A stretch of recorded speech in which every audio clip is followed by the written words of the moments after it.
자, 기도하겠습니다. 참주신 하나님 감사합니다. 오늘 이 시간에 로마서를 우리가 아버지 하나님 경험하고 말씀을 통해서 신학적 또한 의미적인 부분에서 살펴보기로 원하오니 주님께서 성령 치료가 가여 주시옵소서. 존귀하신 예수님의 이름으로 기도합니다. 아멘. 자, 오늘은 로마서 부분을 하고 있는데, 그래서 이번 챕터는 로마서 1장 1절에서 17절까지 1장 1절에서 17절까지 우리가 한번 살펴보도록 하겠습니다. 이렇게 하시게 성경을 펼쳐보시고 같이 이렇게 살펴보면 공부하는 데 많이 유익이 될 것 같습니다. 전체적인 그 로마서 1장 1절에서 17절까지 보게 되면 이제 단락 부분이 있어요. 단락. 어떻게 단락을 보면 단락이라고 해서 혹은 문맥이라고 볼 수가 있는데 1절서부터 17절까지 이것은 현재 어떤 서론 부분이 되겠습니다. 서론 부분이 되고 8절에서 15절까지 거기는 로마의 그 방문 계획이 있어요. 어떤 이렇게 하게 되면 내가 로마서를 어떻게 방문하겠다라고 사도 바울은 그런 방문 계획을 피력하고 있습니다. 그러면서 감사기도와 방문교회 기도를 좀 있고, 그리고 16절에서 17절까지 주제서는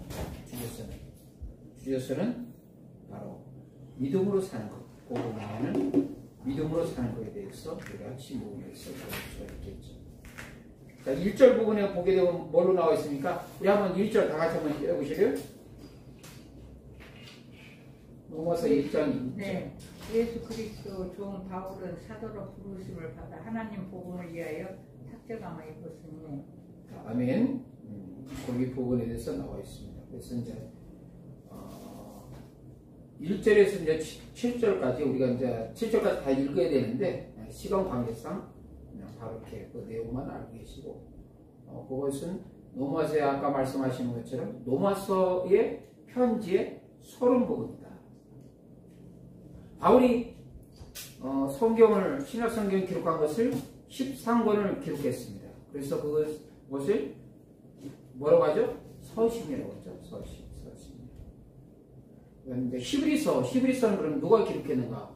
지금 신학적으로 많은 이제 쟁점이 되는 부분들이 있는데 아직까지 어떤 사람들은 뭐 히브리서 부분에서 미상이라고 하는데 제가 개인적으로 봤을 때는 히브리서도 바울이 기록하지 않았는가 그런 생각이 들었습니다. 그래서 사도 바울이 이렇게 한 14권의 이제 성경을 기록하면서 주로 기록하는 패턴은 뭐다? 서신, 편지 형태로서 기록을 했다는 거죠. 여기 나와 있죠? 바울은 당시 전형적인 서신의 형식을 빌려서 로마서에 있는 로마서를 로마 교인에게 이제 보냈습니다. 그래서 서신서의 첫 부분, 서론 부분은 다음 같은 어떤 구성 요소가 있어요. 서신의 구성 요소 4가지. 첫 번째 뭐죠? 발신자. 그 성경은 저기 서신을 쓴 사람의 발신자가 있겠죠. 그 다음에 편지를 보내면 수신자가 있겠죠. 그래서 두 번째는 수신자가 있겠습니다. 세 번째는 보통 서신에 대한 것은 문안인사가 나오겠죠. 문안에 대한 인사가 나오고, 네 번째는 감사로서 이렇게 규율되고 있습니다. 다시 한번 얘기합니다. 서신의 형태가 첫 번째 발신자가 있고, 그 다음에 수신자가 있고, 그 편지 내용에서는 문안인사가 있겠죠. 그리고 마지막에는 감사 부분. 이게 이제 전형적인 서신 형태예요. 이것은 로마서뿐 아니라 예배소서, 데살로니가전서 등 이 바울의 그 서신이 대부분 이런 형태예요. 그러니까 여러분들이 성경을 읽을 때 이것은 서신 형태구나. 그것을 먼저 생각하게 되면 상당히 성경을 이해하는 데 도움이 됩니다. 어떤 폼이 있어요. 그 폼을 여러분들이 이해하셔야 되죠. 그 폼은 어떤 거다? 서신 형태다. 자, 형태 부분에 대해서 이야기했기 때문에 다음에는 구조 부분에 대해서 우리가 살펴보기로 합니다. 로마서 1장 1절에서 7절까지의 구조 부분. 1절은 편지에 뭐가 나오죠? 아까도 맨 처음에 얘기했듯이 발신자가 나오죠. 자, 한번 아까 1절 부분에 읽어주셨는데 제가 다시 한번 읽겠습니다. 예수 그리스도의 종 바울은, 여기서 바울이라는 인물이 나오죠. 그 바울이 로마서의 편지에 뭐다? 발신자다. 그렇죠? 발신자.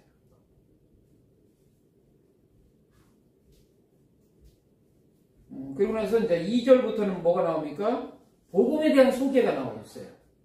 복음이라는 게 어떤 건가? 복음이라는 게 어떤 건가?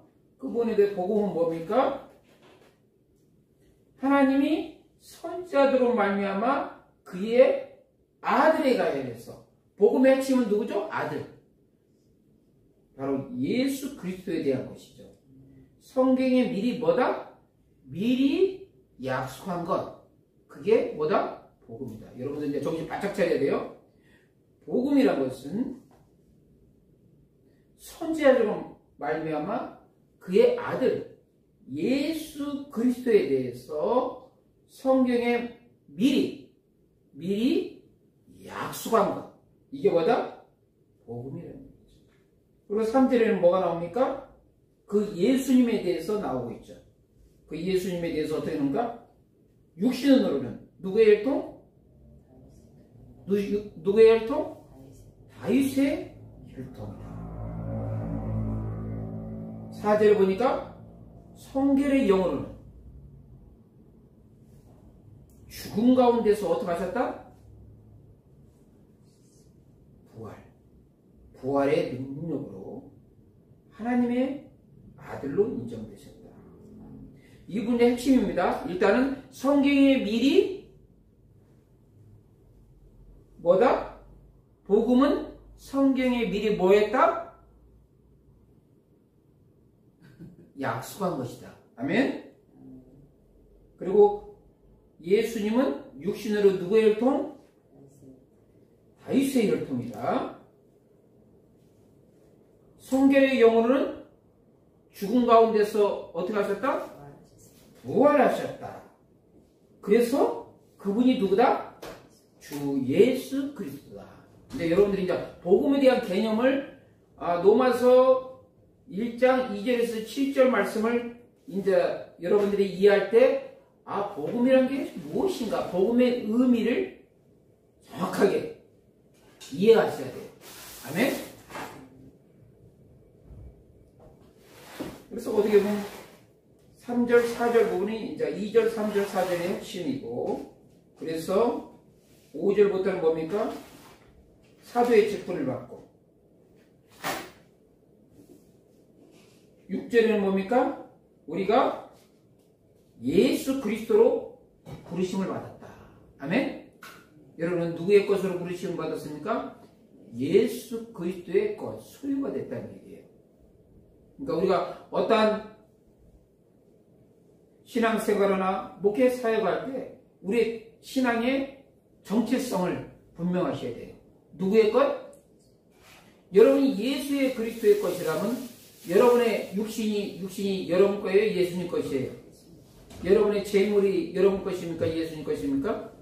그러니까 분명히 물질과 재물과 인생관이 분명하게 누구의 것으로?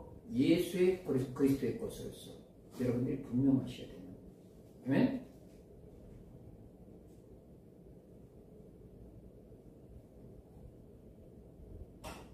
이건 이제 인사가 되죠. 로마에 있는 성도들에서 이제 사도 바울이 인사를 합니다. 문안 인사를. 하나님의 사랑을 입고 성도로 모였다가 부르심을 입은 모든 자에게 하나님 우리 아버지와 주 예수 그리스도를 쫓아 은혜와 평강이 있기를 원하노라. 아멘. 이렇게 문안 인사해야죠. 아멘. 그러니까 발신자는 바울이고 수신자는 누굽니까? 로마에 있는 성도들이 수신자죠. 아멘. 이제 이런 것들은 이제 확인되는 거죠. 발신자와 수신자에 대해서. 그리고 문안 인사와 감사. 이런 패턴으로 전형적인 무슨 형태? 서신 형태로서 그게 된다는 얘기죠. 자, 이런 부분이 됐으면 이제는 이제 세부적으로 이제 우리가 한번 들어가 보기로 했습니다.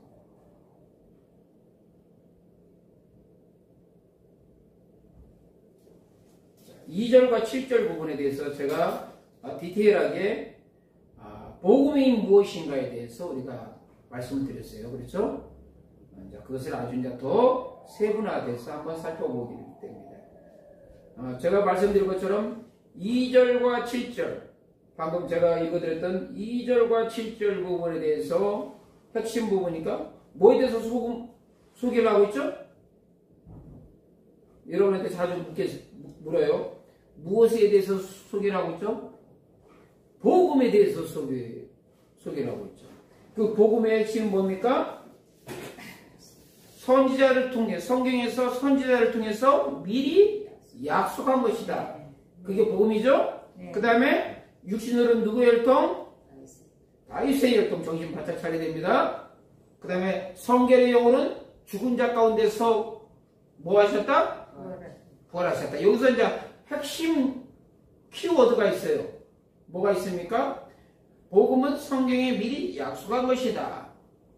육신으로는 다윗의 혈통이다. 성결의 영혼은 죽은 자 가운데서 뭐 하셨다? 부활하셨다. 이런 복음의 핵심 키워드를 여러분들이 복음에 대한 부분을 분명히 알고 계셔야 돼요. 이번에 이렇게 스터디하면서. 자, 그랬을 때 2절 부분에 대해서는 뭐 얘기한 거죠? 아까도 얘기했듯이 복음에 대한 뭐? 여기 나와 있잖아요. 복음에 대한 뭐라? 약속. 여기도 잘 보시고 성경도 보시고 여러분 바쁩니다. 복음에 대한 약속이라는 얘기죠. 그것이 구약에 대해서 나오고 있죠. 선자를 통해서 구약에 있는 선자를 통해서 성경에서 미리 약속한 것. 그게 뭐다? 복음.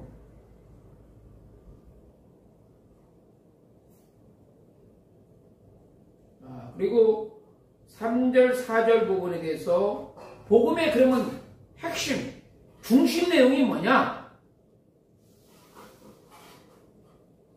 3절과 4절 부분에서 그러면 복음의 중심 내용 뭐냐? 육신으로 누구의 혈통? 여러분 계속 그 기억나기 위해서 누구의 혈통? 다윗의 혈통. 성결의 영혼은 죽은 자 가운데서 뭐 하셨다? 부활하셨다. 그분이 누구다?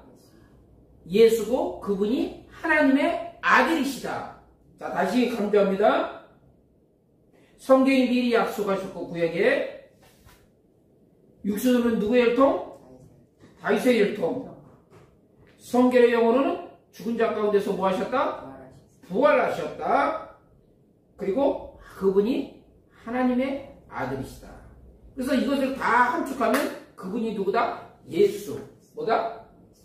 그리스도다. 그분이 누구다? 예수 그리스도다. 다시 한번 이야기합니다. 성경에 미리 선지자를 통해서 약속하셨다. 육신으로는 누구의 혈통? 다윗의 혈통. 그 다음에 성결의 영혼은 죽은 자 가운데서 어떻게 하셨다? 부활하셨다. 그분이 하나님의 아들이시고 그분이 누구시다? 예수 그리스도다. 딱 이제 이렇게 로마서를 통해서 이렇게 살펴보니까 딱 복음에 대해서 딱 느낌이 와야 하나요? 이제 오죠? 이렇게 하나하나 이렇게 나눠가지고 성경을 그렇게 읽었을 때는 잘 몰랐는데 이렇게 디테일하게 하나씩 나눠서 복음에 대해서 딱 보니까 여러분들이 느낌이 와야 하나요? 아하, 이게 복음이구나. 여러분들이 이제 이해할 수가 있는 거예요. 아멘? 그리고 이제 5절에서는 복음의 일꾼에 대해서 이야기하고 있죠. 복음의 일꾼은 뭡니까? 바로 사도의 직분을 받았다. 그러니까 사도 바울이 이제 사도의 직분을 받은 것 이야기한 거 있죠. 그리고 우리는 복음의 일꾼, 바로 여기서 사도 바울이 항상 강조하는 게 있어요. 사도 바울이 강조한 것은 바울 서신에서 항상 사도 바울이 강조하고 있어. 자기는 사도라는 얘기야. 그게 왜 강조를 할까요? 자기의 이 서신의 언의를 이야기하는 거예요. 사도 바울은 12제자에 속했어요? 안 속했어요? 안 속했어. 그러니까 그 당시의 사람들은 12제자만 사도로 인정을 하고 사도 바울을 사도로 인정 안 하는 사람들이 많다 적다? 많았어요. 그래서 항상 우리가 여러분들이 이제 이걸 성경을 볼 때 이걸 유심히 해야 돼. 그래서 이 바울 서신에 보면 사도 바울이 항상 강조하는 게 있어요. 그게 뭐냐면 바울 나는 사도야. 나는 이방인에 대해서 하나님께서 나에게 복음을 전하라고 주신 사명을 갖고 있는 사도야 라고 강조를 하고 있어요. 여러분들이 서신서를 볼 때 그냥 무심코 지나가잖아요. 네. 무심코 지나가는데 이렇게 보면 항상 서신의 서도 보면 바울의 사도권을 강조를 하고 있다는 거예요. 강조는 이거 뭐죠? 이 서신이 사도로서의 보낸 서신이야. 서신서의 권위를 나타내는 거예요. 그래야 그 부분에서 받는 사람이 신뢰감을 갖잖아요. 이해가 되셨어요? 안 되셨어요? 이제 그렇게 보니까 여러분들이 이제 바울 서신을 볼 때 이제 딱 모르고 있는 거하고 알고 있는 거하고는 하늘과 땅 차이다.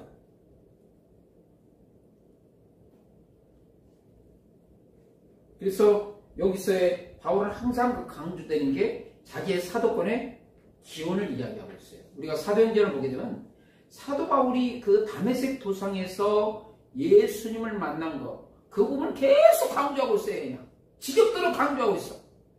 그만큼 중요하다는 얘기예요. 왜? 사도 바울이 다메섹 도상에서 예수님을 만남을 통해서 사명을 받았고 그의 사도권을 받았다는 얘기예요. 그래서 다메섹 도상을 계속 이야기하고 있는 거예요. 그러면 왜 사도행전에서 특히 다른 서신에도 마찬가지지만 이 다메섹 도상의 것을 많이 언급할까요? 그 당시에 사도 바울이 1차 선교, 2차 선교, 3차 선교 이방 부분을 돌아다녔잖아요. 선교를 했다는 말이에요. 그러면 자기가 선교할 때 자기는 사도로서 복음을 전했다는 것을 강조하는 거예요. 그러니까 자기의 이렇게 전하는 부분이 단순히 인간적인 말이 아니라 바로 하나님의 말씀을 증거하고 있다라는 부분을 강조하는 거예요. 그래서 믿어 순종케 하는 거예요. 말씀에 대한 권위를 나타내는 거예요. 사도권에 대해서. 그래서 바울의 사도권을 강조하는 것뿐 아니라 그러면 자기가 복음 전하는 대상은 누구냐? 그러니까 베드로 같은 경우는 주로 대상이 누구라니까? 유대인을 대상으로 많이 했죠. 그리고 바울은 누구를 대상으로? 이방인을 대상으로 했어요. 아멘? 그러니까 여기 보면 자 여러분들이 이제 이거 보면서 5절에 누가 읽어보셔요. 그로 말미암아 우리가 은혜와 사도의 직분을 누구의 직분을 받았다? 사도의 직분을 받았다. 읽어보세요. 그 다음에 그의 이름을 위하여 모든 이방인 중에서 누구에게? 모든 이방인에게. 자기는 이방인의 사도로서 모든 이방인에게 대상이 된다는 얘기죠. 그리고 나서 복음을 전하는 목적이 뭡니까? 믿어 순종케 한다. 그러니까 자기가 사도된 것은 이방인을 대상으로 해가지고 믿어 순종케 하는 것. 그게 자기의 사도권의 목적이라는 얘기죠. 개인 일신의 영달을 위해서 사도권을 받는 것이 아니라 예수 그리스도를 믿지 않는 모든 이방인을 대상으로 해서 복음을 통해서 그들이 뭐 한다? 믿어 순종케 하는 게. 그러니까 자기의 어떤 복음의 일꾼에 대한 되는 목적을 나오고 있죠. 자, 이렇게 디테일하게 세분해서 구분하니까 성경이 쏙쏙 들어옵니까? 안 들어옵니까? 들어오죠? 응? 그래서 성경은 이런 식으로 읽는 거예요. 여러분들이 이렇게 이런 것을 먼저 이해하시고 성경을 읽게 되면 성경이 쏙쏙 들어오고 성경에 대한 본문을 깊이 통찰할 수 있는 통찰력이 생겨요. 그러니까 그냥 읽으면 그냥 그런 거야. 로마서에 보면 아 이건 서신서고 발신자, 수신자, 문안인사, 감사가 이런 구조다. 그리고 복음에 대해서 얘기되면 선지자를 통해서 미리 약속한 것이다. 그리고 육신으로 누구의 혈통? 그리스도의 혈통. 성결의 영혼은 죽은 자 가운데서 뭐 하셨다? 부활하셨다. 그리고 그분이 하나님의 뭐다? 아들이시다. 이렇게 딱딱딱딱 나오죠? 그분이 바로 예수 그리스도시다. 라는 부분에 대해서 이게 딱 나오는 거예요. 그러니까 이렇게 딱 여러분들이 이제 이해하게 되면 이제 복음에 대해서 쉽게 알 수가 있겠죠. 아멘? 자, 그렇게 싸웁니다. 자, 이번에는 6절과 7절 부분에 대해서 복음의 대상 부분에서 할 거거든요. 복음의 대상이 누구냐? 제가 읽어드리겠습니다. 너희도 그들 중에 있어. 예수 그리스도의 것으로서 부르심을 받은 자다. 그러니까 노마 있는 성도들에 대해서 대상을 하고 있죠? 응? 복음의 대상, 노마 있는 성도들입니다.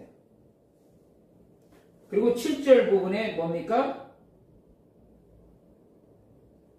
노마에서 하나님의 사랑하심을 입고 성도로 부르심을 입은 모든 자에게 하나님 우리 아버지와 주 예수 그리스도자 은혜와 평강이 있기를 일사. 평강이 있게요. 문안 인사를 하죠? 네. 자, 이렇게 보니까 아까 서신에서 그 서신에서 네 가지 형태. 발신자. 그 다음에 뭐가 있죠? 수신자. 수신자. 그 다음에 뭐가 있어? 문안 인사가 있죠? 그 다음에 마지막에 뭐갑니까? 감사. 이 네 가지 패턴, 서신서의 네 가지 패턴 부분에서 여러분들이 이제 이해를 하는 거죠.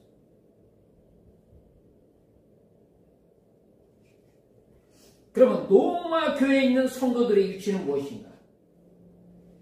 로마 교회에 있는 성도들의 위치는 7절에 잘 나오고 있죠. 어떻게 됩니까? 하나님의 무엇을 입고? 사랑하심을 입고 성도를 어떻게 됐다? 부르심을 입은 자. 자, 이제 이게 딱 구분이 되죠? 로마에 있는 성도들의 위치는 뭐다? 하나님의 무엇을 입었고? 사랑하심을 입고 그 다음에 성도를 뭐 했다? 부르심을 받았다. 딱 하니까 개념이 딱 떠요, 안 떠요? 응? 성도들의 위치가 하나님의 사랑하심과 성도로 부르심을 받은 것. 딱 두 가지로 구분이 되죠? 이런 관련들이 여러분들이 이게 로마서를 통해서 알아야 되는 거예요.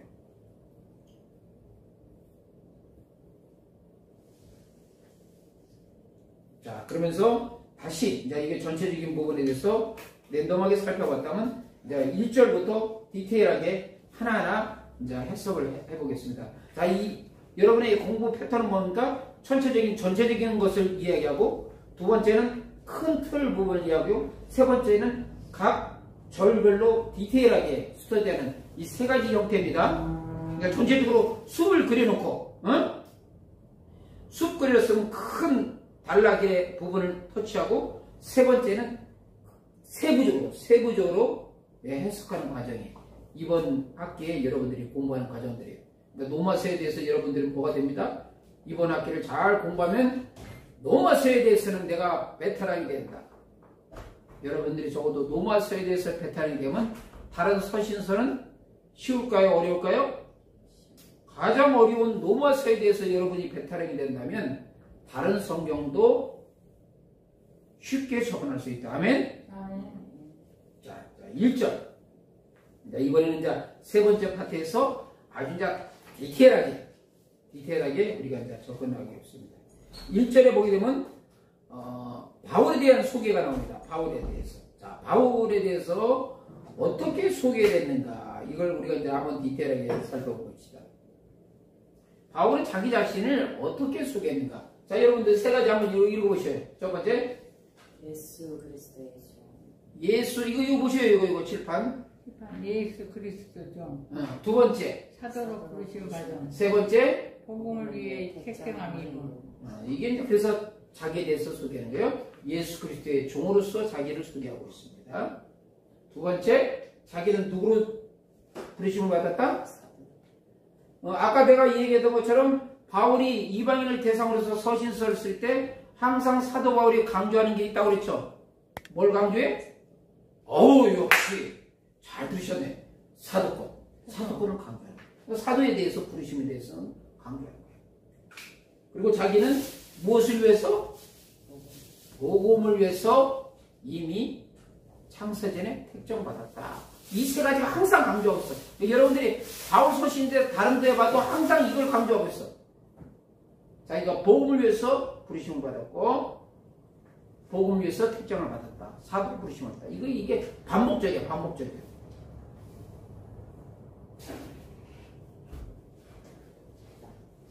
이제 바울에 대한 한번 이름에 대해서 한번 생각해 봅니다. 맨 처음에 우리가 사도행전을 보게 되면 바울을 바울로 하지 않고 뭘로 나옵니까? 사울로 나와요.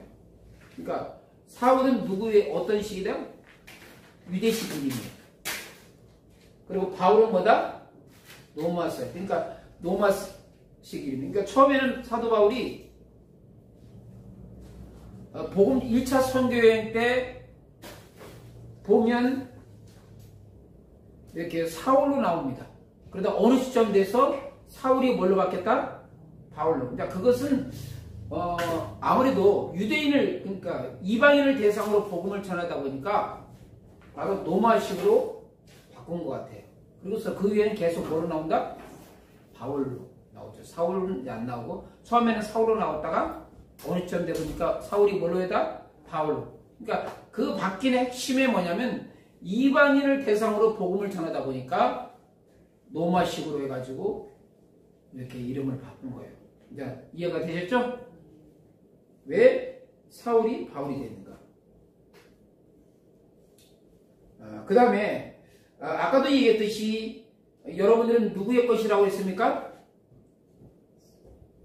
누구의 것?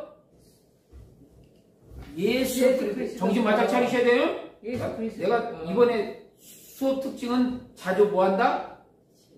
질문한다. 여러분들이 딴 생각하면 답을 할 수 있다 없다? 없습니다. 없어. 대신에 여러분들이 이 부분들을 아주 그냥 귀를 쫑긋하고 잘 들으면 여러분들은 적어도 노마스의 베테랑이 될 수가 있다. 아멘. 따라오셔야 돼요. 사도 바울이 특히 1장 부분에 대해서 특히 이것을 예수 그리스도의 종에 대해서 여러분들이 이해하기 위해서는 전이해를 하기 위해서는 뭐가 되냐면 우리는 누구의 것이다? 예수 그리스도의 소유라는 얘기예요. 소유라는 얘기. 그 당시 이 종, 슬레이브 혹은 헬라어로 둘로스는 뭡니까? 주인에게 어떻게 돼? 복종해야 돼요. 그냥 아마 물건 취급당했어요. 응? 자기 의견이나 이런 계제는 없어요. 그냥 주인이 말하면 절대 어떻게 된다? 어떻게 된다? 복종하라. 이게 상당히 중요한 거야. 여러분들이 신앙생활할 때 항상 예수 그리스도께 뭐 해야 된다? 복종해야 된다. 그럼 문제가 다 풀려. 항상 문제가 발생되는 게 뭐 때문에 발생된다? 복종 안 하고 머리 꾹꾹 쳐들고 대드니까 문제가 되는 거야. 자, 야곱이라는 인생이 약복 강가에서 돼지를 혼났죠. 응? 돼지를 혼났어. 한두 뼈가 고쳐야 되니까. 그러니까 인생에 있어서 복종 안 하니까 하나님은 어때? 그런 인생한테는 징계를 주고 처벌인 거야. 그러고 나서 어떻습니까? 이제 하나님 것으로서 바뀐 거야. 야곱의 인생. 어떤 야곱이 약복강가에서의 하나님과 씨름하는 과정에서 그 패턴이 완전히 100% 복종은 안 했지만은 그래도 크게 한번 복종하는 그 관계가 있는 거예요. 마치 사도 바울이 어디서? 다메섹 도상에서 부활하신 주님을 만나고 꺾였어. 그 인생이. 그러니까 복종해야 돼. 여러분의 지금까지 인생 부분에 대해서 적어도 이 하나님을 만나고 예수 그리스도를 만나고 적어도 인생의 터닝 포인트는 뭐다? 복종부터 시작되는 거예요. 네. 이 부분에서 여러분이 복종을 안 했다? 그러면 여러분은 그리스도 것이 아니에요. 적어도 내 인생에 있어서 인생의 터닝 포인트에서 예수 그리스도에 대한 복종 부분들을 여러분이 경험하게 됩니다. 아멘? 그 복종. 그리고 나는 내 것이 아니라 누구의 것? 예수님 것이다. 예수 그리스도. 그러니까 사도 바울은 바로 로마서 1장 1절 부분에 자기의 분명한 신앙관을 이야기하는 거야. 자기의 어떤 정체성을 분명히 이야기하는 거야. 나는 누구의 것? 예수님 것. 예수님. 가라면 가고 오라면 오는 백부장의 고백이잖아요. 백부장의 고백. 응? 백부장의 고백이잖아. 그 백부장의 고백을 통해서 무엇을 치료를 경험하고 문제 해결이 되는 거예요. 그러니까 우리 인생에 있어서 이러한 부분에서 그냥 목 쳐들고 하나님 앞에서 내 것은 내 거고 그냥 하나님을 마치 내 뜻대로 하는 그런 부분들이 문제가 발생돼요. 그런데 이 말씀을 통해서 우리는 무엇을 경험할 수 있다? 아하, 나는 예수 그리스도의 것이고 나는 둘로스, 나는 주님의 노예입니다. 주님께서 가라면 가고 오라면 오겠습니다. 라는 부분이야. 그러니까 사도 바울이 적어도 이러한 신앙관을 가지고 선교 사역을 했다는 얘기예요. 그러니까 쓰임받는 거지. 이것이 뭐하고 관련된다? 쓰임받는 거하고 관련됩니다. 여러분은 지금 오늘 수지 맞은 게 로마서를 공부하면서 동시에 뭘 배우고 있어? 설교를 배우고 있는 거야. 네. 이해가 되셨죠? 설교를 바로 이런 패턴으로 설교를 하는 거예요. 아멘? 네. 이런 두 가지를 함께 하는 이 시간에 온 것이 여러분은 수지다. 네.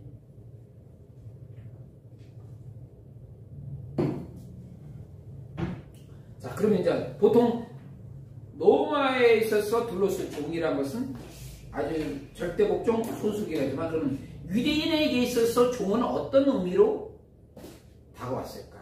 그것이 뭐죠? 하나님을 뭐하는 사람? 섬기는 사람으로서 이렇게 다가온 거예요. 그러니까 로마에 있어서 종은 말 그대로 그냥 물건처럼 소유물로서 인식되지만은 유대인을 대상으로 뭐랬을 때는 하나님을 섬기는 사람. 자, 그렇다면 이것이 어떤 또 의미를 갖고 있는가? 그 당시 로마 성도에는 두 가지 부류가 있었어. 로마 성도에는 두 가지 부류가 있었다.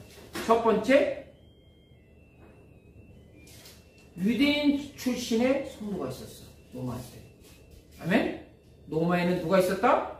유대인 출신의 성도가 있었고, 또 다른 부류는 뭘까?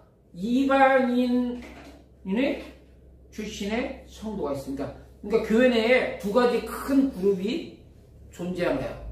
유대인 출신의 성도와 이방인의 출신의 성도가 있다. 여러분들이 로마서를 이해할 때 이 부분을 알고 있어야 돼. 왜 알고 있어야 되냐? 한 교회에 유대인 출신의 성도와 이방인 출신의 성도 두 그룹이 있다 보니까 이들 가운데 문화적으로 신앙적으로 갈등이 있었어. 있겠어요? 안 있겠어요? 특히 음식에 대해서도 있겠고 또한 뭐 어떤 주를 섬기는 것들도 있겠고 여러 가지 많은 부분에 갈등이 있어요. 여러분들이 로마서 부분에 대해서 1장서부터 8장까지 어떤 교리 부분에 대해서는 그 부분에서도 유대인이 생각하는 것과 이방인이 생각하는 것에 대해서 갈등이 나타나죠.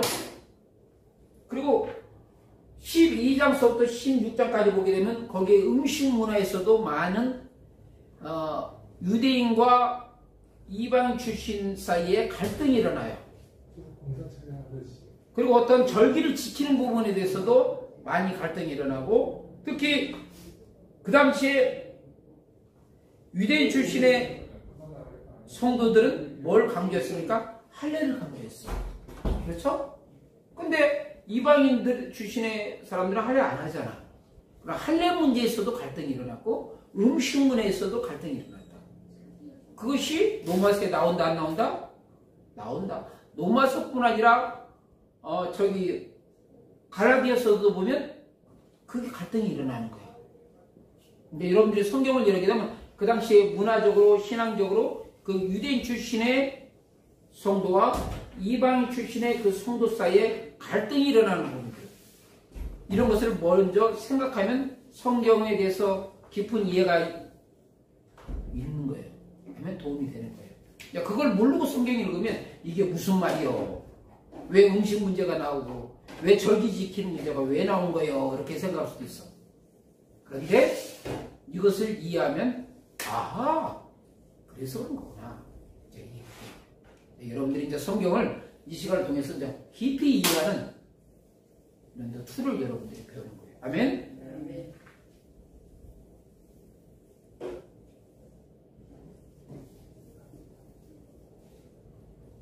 예수 그리스도에 대한 어떤 표기 부분에 대해서 헬라식 표기 부분에서 여호수아도 어떻게 보면 예수하고 같은 의미를 갖고 있는 거예요. 그 다음에 그리스도, 이건 헬라적인 표현이죠. 히브리어의 메시아에 대한 것은 뭔가 메시아, 뭘로 하는가? 우리가 알고 있는 기름 부음 받은 자, 기름 부음 받은 자. 그리고 특별한 목적을 위해서 하나님의 승인을 받은 자, 특별한 목적을 위해서 하나님의 승인을 받은 자. 이것이 무슨 뜻이다? 그리스도. 다시 한번 그리스도 히브리의 메시아에 해당된다. 히브리의 누구에 해당돼? 그리스도가? 메시아에 해당되고 그 의미는 뭐다? 기름 부음 받은 자다. 특별한 목적을 하나님의 뭘 받은 자? 승인 받은 자. 이게 그리스도의 뜻이다. 이렇게 되면 여러분 이제 그리스도에 대해서 많이 다시 한번 강조합니다. 메시아에 해당된다. 그 다음에 뭘 받은 자? 기름 부음 받은 자. 그리고 하나님의 특별한 목적을 위해서 승인 받은 자. 그러면 그 다음에 신약시대 때는 뭡니까? 그리스도의 뜻. 이스라엘의 무슨 자? 이스라엘의 뭐? 구원자다. 그리고 정치적, 군사적 의미를 가진다. 근데 이제 밑에 의미보다도 그리스도는 이스라엘보다 구원자다. 이것을 여러분들 기억하는 거예요. 기름 부음 받은 자, 이스라엘의 구원자. 그리고 특별한 목적을 위해서 하나님의 뭘 받았다? 승인을 받은 자. 이것이 그리스도다.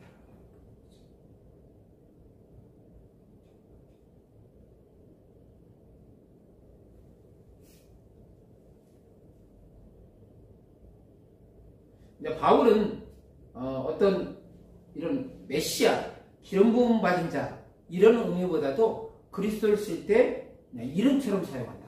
사도 바울은 그런 뭐 메시아나 기름 부음 받은 자 이런 의미의 중요성보다도 이름, 예수 그리스도에 대한 하나의 이름으로서 많이 서신서에 쓰고 있다. 바울 서신은 그런 특징을 갖고 있어요.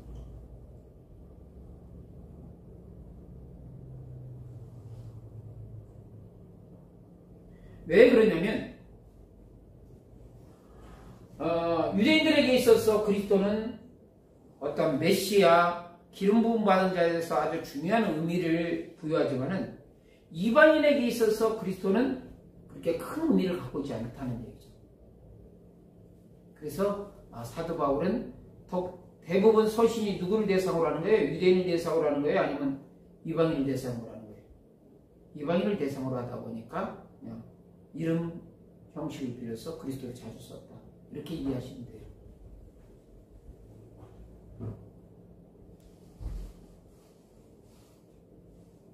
그렇다면 사도 바울이 어떤 이름, 예수님에 대한 이름으로 해서 그리스도를 썼지만은 로마서 6장 부분에 되게 되면 예수님의 고난과 거부당하심 이런 문맥으로서 사용되고 있다는 거죠. 예수님의 메시아 됨, 이 부분도 강조하고 있다는 얘기죠. 그러니까 사도 바울의 그 그리스도의라는 단어를 쓰는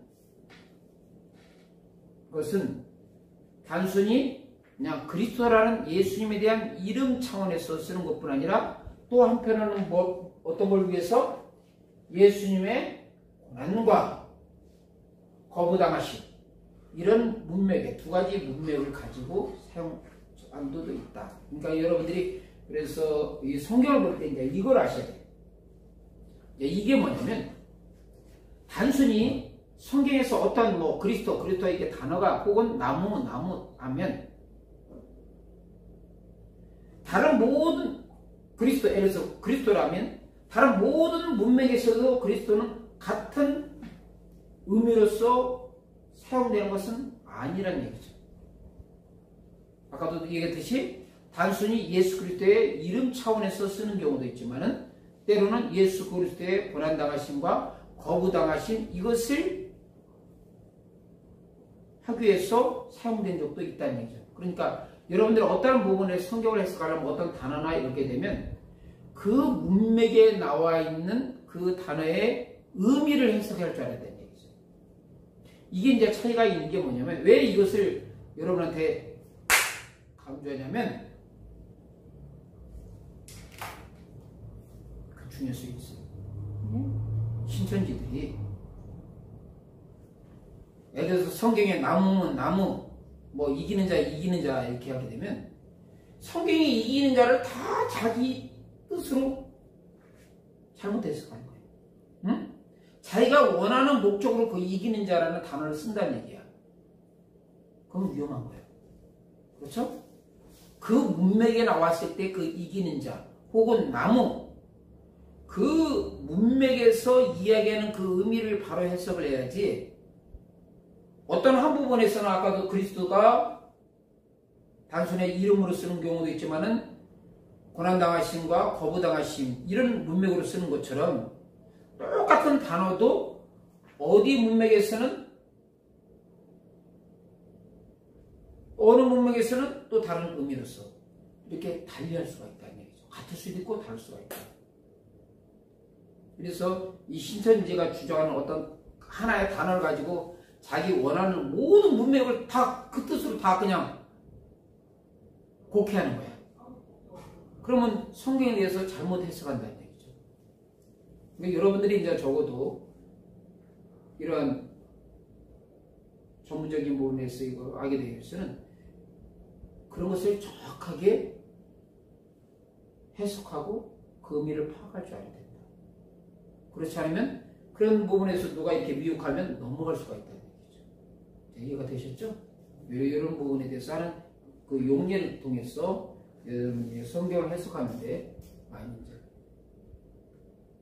제가 강조하는 것은 뭐다? 그 문맥에서 나오는 그 의미를 정확하게 파악하라. 아셨죠?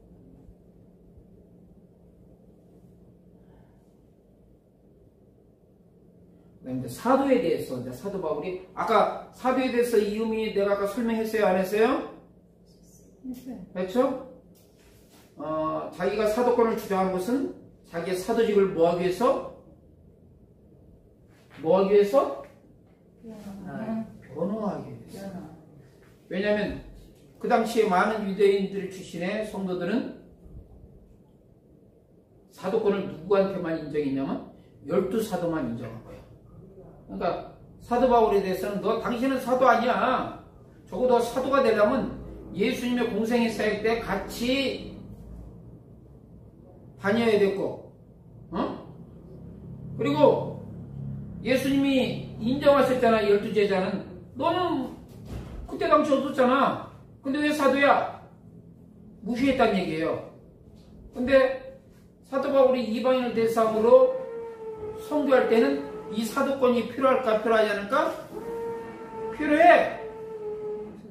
그러니까 우리가 사도행전에서 보게 되면 다메섹 도상에서 부활하신 예수님을 만난 사건을 계속 반복하는 거야. 왜 강조합니까? 나는 사도야. 이방인을 대상으로서 복음 전하는 사도로서 부르심 받아서 이 다메섹 도상이 그거 왜 사도로서의 부르심 받는 것 그 근거가 된다. 그래서 사도를 계속 얘기하는 거예요. 사도행전에서 이 다메섹 사건이 계속 반복된 것은 뭘 강조하기 위해서 자기가 사도라는 것을. 그래서 1차 선교, 2차 선교, 3차 선교의 그 과정에서의 자기의 사도권 표현한 것은 저시 필요한 거야. 그렇죠? 그렇게 되면 이제 여러분들이 왜 사도행전에서 이 다메섹 도상 사건이 자주 언급을 하고 있을까라는 그 목적에 대해서 여러분 이제 알아요, 몰라요? 자, 느낌이 와요, 안 와요? 알죠? 그래서 사도란 뜻은 보내심을 받은 자다. 라고 이제 여러분들이 이야기합니다. 이제 신약 시대 때는 뭡니까? 정권 대사다. 요 핵심 부분에 대해서는 보내심을 받았다. 그리고 뭐다? 정권 대사다.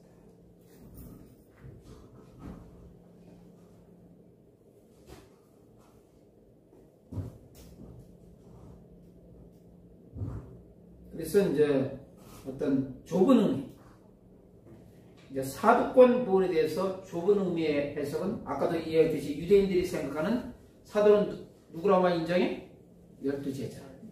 예수님의 공생의 사역에서 같이 다녔고 예수님께서 사도로 임명한 자, 그들 좁은 의미에서 12사도라고 얘기했지만 넓은 의미에서는 바나바와 바울을 포함하고 있다는 부분이죠.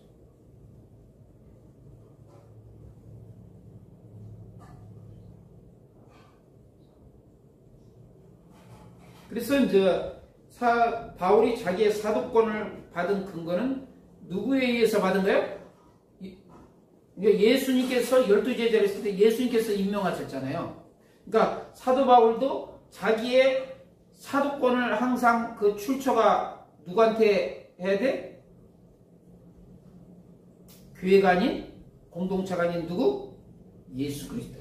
그래서 다메섹 도상 부분에서 만남 부분에서 사명 미션 받은 부분. 마치 모세가 사명받을 때 떨기나무에서 하나님의 만남을 통해서 그의 사명 미션 부분을 받은 거죠. 그러니까 여러분들이 하나하나 이런 사건을 보게 되면 그런 관점에서 모세의 어떤 이스라엘의 영도자로서의 그 권위, 그것은 무엇을 통해서 이루어진 거야? 떨기나무에서 사명받은 거죠. 그렇죠? 우리 사도 바울이 다메섹 도상에 있어요. 그렇다면 여러분에게 있어서의 어떤 목회자로서의 이런 사명, 미션을 어디서 할 건가?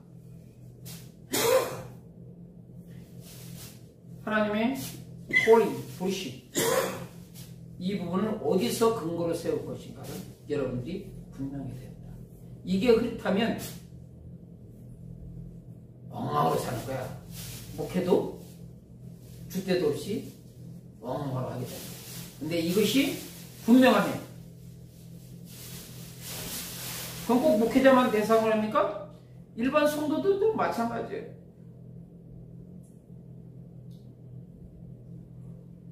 하나님의 백성으로서의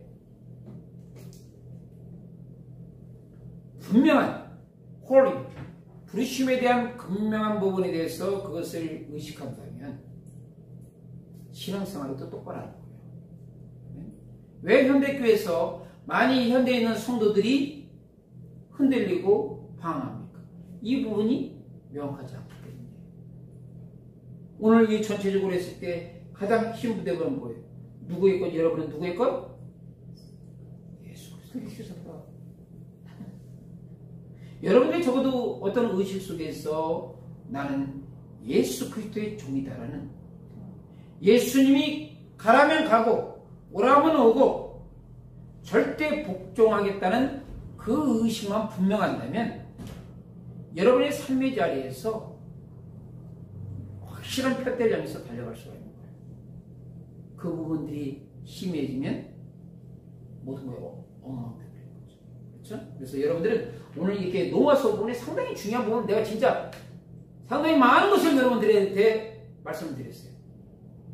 그래서 여러분들이 오늘 이 들었던 부분을 100% 이해하고 소화하고 여러분 것으로 만약 한다면 여러분의 사역 가운데 크게 도움이 돼요. 또한 오늘 이렇게 성경을 보는 여러 가지 형태 부분, 전체적인 어떤 숲을 이야기하고, 그 다음에 뭡니까? 큰 단락 부분을 이야기했고, 세 번째는 뭐니까? 세부적으로 이야기했죠. 단어 중심으로. 이런 패턴으로서 성경을 보는 이렇게 해석의 눈을 이번에 그 노마서 공부를 통해서 여러분들이 배운다면 정말로 값진 보배를 여러분들이 얻을 수 있을 것입니다. 자, 시간이 조금 남았으니까 한 5분 정도만 봅시다. 많은 양을 짧은 시간에 하다 보니까 여러분들이 그런 부분이 있는데 그래도 값진 시간이니까. 그래서 사도 바울이 어떤 예수 그리스도에 대한 사도라고 주장한 것은 자기 기원은 신적 기원이 있다는 거죠. 그거는 바로 예수 그리스도에 대한 신적 기원을 강조합니다. 그러니까 그 말은 무슨 말이냐면 자기의 사도권은 어떤 인간에 의해서 좌지우지 되지 않는다는 얘기예요. 그러니까 그때는 유대인 출신의 성도들이 사도 바울 가지고 당신 사도야? 당신은 12제자도 아니잖아. 당신 저기 예수님한테 직접 인정받지도 않았잖아. 무시했을 때 아니다. 나는 신적 기원으로서 예수 그리스도의 신적 기원으로서 사도로서 사명을 받았다. 이 부분을 강조하는 부분이라는 얘기죠. 자, 복음. 하나님의 복음. 복음은 무슨 소식이다? 신소식. 예쁜 소식이다. 기쁜 소식. 이건 뭐 평생도록 여러분들이 이제 알고 있어야 돼. 복음은 기쁜 소식이다.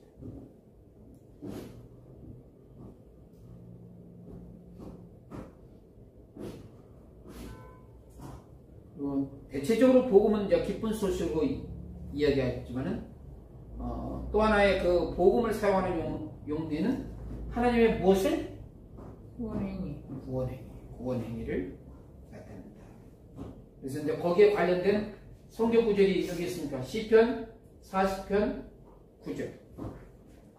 한번 시편 40편 9절을 한번 찾아보세요. 구원행위 부분. 누가 한번 읽어보셔야 돼요.